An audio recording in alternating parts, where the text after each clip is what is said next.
Breaking news आ रही है। Israel के मीडिया में खबर चल रही है कि वहां की मिलिट्री इंटेलिजेंस ने सरकार को चेतावनी दी है कि बहुत जल्द इजरायल की अपने दुश्मनों से जंग हो सकती है। साफ साफ कहा गया है कि ईरान और उसके समर्थन वाले चरमपंथी संगठन हिजबुल्लाह के हौसले बढ़ गए हैं और वो इजरायल पर सीधे हमला करके उससे बदला ले सकते हैं। इजरायल की सेना की खुफिया जानकारी कहती है कि अल अक्सा मस्जिद पर रेड के बाद से इजरायल के खिलाफ माहौल काफी गर्म है, इसलिए इजरायल को संभलकर कदम उठाने की सलाह दी गई है। कहा गया है कि इजरायल की सरकार जोश में कोई भी एक्शन न ले, वो सीरिया, लेबनान और गाजा पट्टी में अपने दुश्मनों पर फिलहाल हमला करके आग में घी न डाले।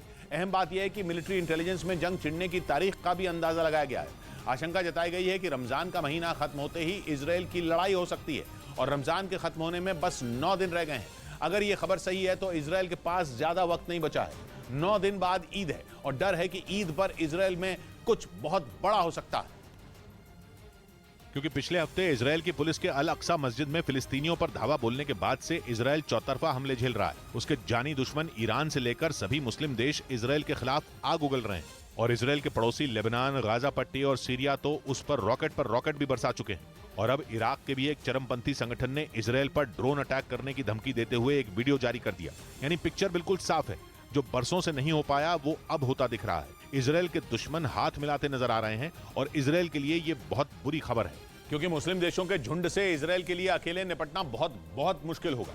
रक्षा विशेषज्ञों का मानना है कि हो सकता है कि इजरायल का हथियारों का जखीरा भी शायद उसके कोई काम ना आ पाए। जबकि इजरायल हमेशा अपनी सेना की ताकत और अपने हथियारों का डंका पीटता रहा है। उसके पास ड्रोन से लेकर एयर डिफेंस सिस्टम तक एक से बढ़कर एक हथियार है। अपनी इसी ताकत के बल पर इजरायल अपने दुश्मनों को डराता रहा है। उसकी मिलिट्री इंटेलिजेंस भी सालों से दावा करती आ रही है कि इजरायल की क्षमता इतनी है कि उसके दुश्मन उस पर जंग छेड़ने के बारे में सोचेंगे भी नहीं। लेकिन अब तस्वीर एकदम बदल चुकी है। लग रहा है जैसे इजरायल के हाथ पांव फूल रहे हैं। इजरायल के लिए मुसीबत यह भी है कि अगर जंग छिड़ गई तो शायद इजरायल का दोस्त अमेरिका भी उसे बचाने ना आ पाए, क्योंकि अमेरिका रूस और चीन से निपटने में बिजी है। हाल ही में खबर भी आई थी कि अमेरिका पश्चिम एशिया में तैनात अपने ताकतवर लड़ाकू विमानों को वहां से यूरोप और एशिया के दूसरे हिस्सों में शिफ्ट करने वाला है। और फिर इजरायल के अमेरिका से रिश्ते भी कुछ ठीक नहीं चल रहे। उधर दक्षिण कोरिया का दावा है कि उत्तर कोरिया ने एक बैलिस्टिक मिसाइल दाग दी, जिससे जापान दहशत में आ गया। उत्तर कोरिया की इस हरकत से जापान इतना डर गया कि उसने अपने एक इलाके में अलर्ट भी जारी कर दिया, क्योंकि उत्तर कोरिया ने जो बैलिस्टिक मिसाइल दागी उसका मुंह जापान की तरफ था। यानी कुछ ही देर में जापान का कोई ना कोई शहर तबाह होने वाला था। इसका पता चलते ही जापान की नौसेना ने उस मिसाइल को ट्रैक किया। दक्षिण कोरिया के मुताबिक इसके बाद जापान की सेना ने यह अंदाजा लगाया कि यह मिसाइल उसके होकाइडो द्वीप के एक इलाके में गिरने वाली है, जो जापान के उत्तर में मौजूद है। इस खतरे को देखते हुए तुरंत उस इलाके में लोगों को अलर्ट कर दिया गया ताकि वो सुरक्षित जगहों पर छिप सके। हालांकि बाद में यह अंदाजा गलत साबित हुआ और ये मिसाइल जापान सागर में जा गिरी। जबकि जापान को यह डर सता रहा था कि उत्तर कोरिया की बैलिस्टिक मिसाइल उसके इलाके में ही कहीं गिरेगी। लेकिन उत्तर कोरिया की यह मिसाइल जापान की जमीन पर न गिरकर समंदर में गिरी। यानी जापान की नौसेना ने उस मिसाइल के बारे में गलत अंदाजा लगाया, जिसके बाद जापान ने यह अलर्ट वापस ले लिया।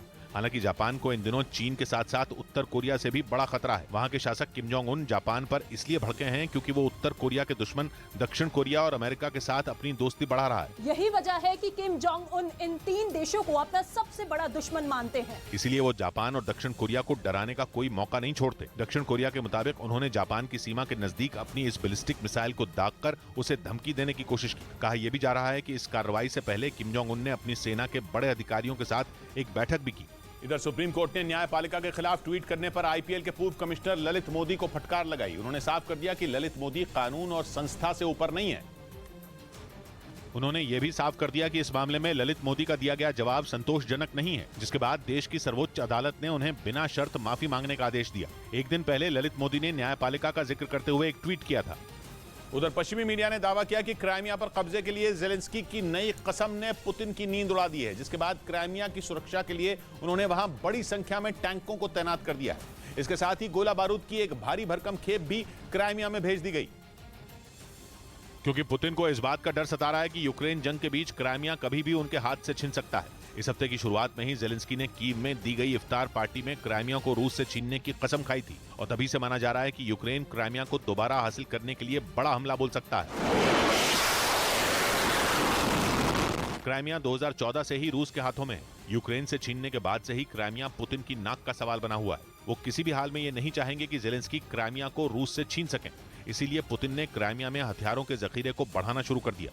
और इस बात का पता तब चला जब क्राइमिया में हथियारों के बड़े पैमाने पर तैनाती की सैटेलाइट तस्वीरें सामने आई। ये सैटेलाइट तस्वीरें अमेरिका की स्पेस टेक्नोलॉजी कंपनी मैक्सा टेक्नोलॉजीज ने जारी की, जिनके जरिए यह दावा किया गया कि पुतिन ने क्राइमिया के एक बड़े हिस्से को हथियार डिपो में बदल दिया है। वहां एक से बढ़कर एक हथियार जमा किए जा रहे हैं ताकि अगर यूक्रेन क्राइमिया पर हमला बोले तो रूस की सेना उसे जवाब दे सके।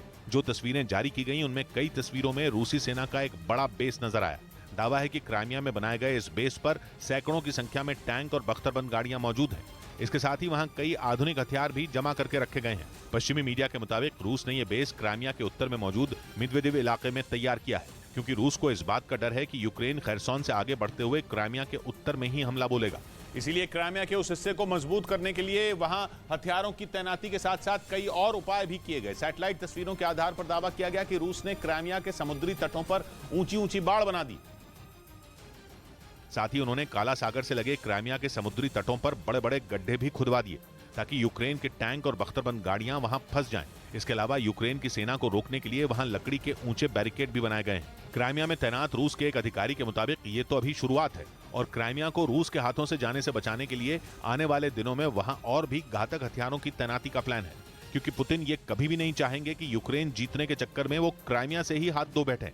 इस बीच यूक्रेन ने दावा किया कि रूस ने बेलारूस से अपने 3 मिग विमान यूक्रेन भेजे हैं जो किंजल मिसाइलें लेकर यूक्रेन पहुंचने वाले हैं। यूक्रेन ने दावा किया कि रूस ने ऐसा कदम उसके हवाई हमलों से बचने के लिए उठाया और अपने बचाव के लिए बेलारूस का इस्तेमाल किया, जहां से उसने अपने 3 मिग विमान कीव रवाना किए, जो खाली नहीं आ रहे बल्कि अपने साथ किंजल मिसाइलें लेकर आ रहे हैं। यानी रूस के मिग विमान वो मिसाइलें ला रहे हैं जो परमाणु हमला कर सकती हैं। इनकी रेंज 2000 किलोमीटर है, यानी अगर किंजल मिसाइल चली तो पूरा का पूरा यूक्रेन उड़ाया जा सकता है। हालांकि यूक्रेन में किसी तरह का एयर सायरन सुनाई नहीं दिया, लेकिन यूक्रेन के होश उड़े हुए हैं। उसने दुनिया के सामने अपना डर दिखा भी दिया, क्योंकि अगर उसका दावा सही है तो फिर तो कीव पर परमाणु हमला हो सकता है। इधर पाकिस्तान में बोल न्यूज चैनल के आकाश राम नाम के हिंदू पत्रकार का अपहरण कर लिया गया। आकाश के परिवार का आरोप है कि कुछ लोग उसे जबरन उठाकर गाड़ी में ले गए, जिनका अब तक कुछ पता नहीं चल सका। आरोप है कि आकाश राम के अपहरण के लिए जिस गाड़ी का इस्तेमाल किया गया उसे बोल न्यूज चैनल के बाहर अक्सर देखा गया। उनकी मां ने रोते हुए गुहार लगाई कि उनके बेटे आकाश को छोड़ दिया जाए। आकाश वापस कयो, तांजी मेहरबानी थींदी वडी। बोल न्यूज चैनल के मार्केटिंग हेड आकाश राम के अलावा उनके सुरक्षा गार्ड का भी अपहरण किया गया। उधर चीन के साथ तनाव के बीच अमेरिका और फिलीपींस ने बड़ा सैन्य अभ्यास शुरू किया। 28 अप्रैल तक चलने वाले इस अभ्यास में दोनों देशों के करीब 18,000 सैनिक शामिल हैं, जो अगले 16 दिनों तक सैन्य ऑपरेशन की बारीकियां और आधुनिक हथियारों की तकनीक एक दूसरे से साझा करेंगे। इस अभ्यास में 12,200 अमेरिकी और 5,400 फिलीपींस के सैनिक शामिल हैं। दोनों देशों का यह सैन्य अभ्यास दक्षिण चीन सागर में चल रहा है। ये वही इलाका है जिस पर चीन अपना हक जताता है और उसे यहाँ किसी का दखल मंजूर नहीं। लेकिन चीन को घेरने के लिए अमेरिका लगातार इस इलाके में एक्टिव है। पश्चिमी मीडिया का दावा है कि इस ड्रिल के दौरान अमेरिका पेट्रियट मिसाइलों और हाइमार्स रॉकेट सिस्टम का इस्तेमाल करेगा। यानी चीन के दरवाजे पर आकर अमेरिका न सिर्फ शक्ति प्रदर्शन करेगा बल्कि उसके वर्चस्व को चुनौती भी देगा।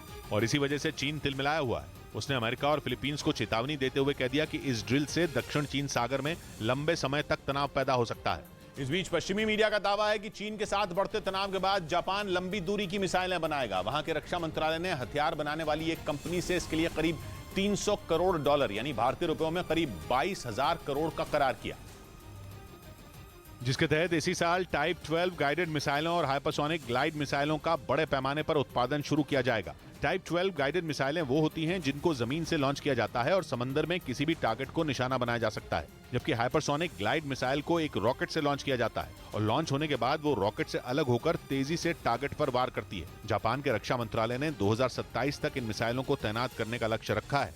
यानी शांत देश का तमगा रखने वाले जापान ने अपनी रणनीति बदल दी है और अब वो दुश्मन के हमलों को रोकने के लिए जवाबी हमले की क्षमता बढ़ाने की तैयारी में जुट गया है, क्योंकि चीन के साथ समंदर में बीते कुछ सालों से उसकी तनातनी बढ़ गई है।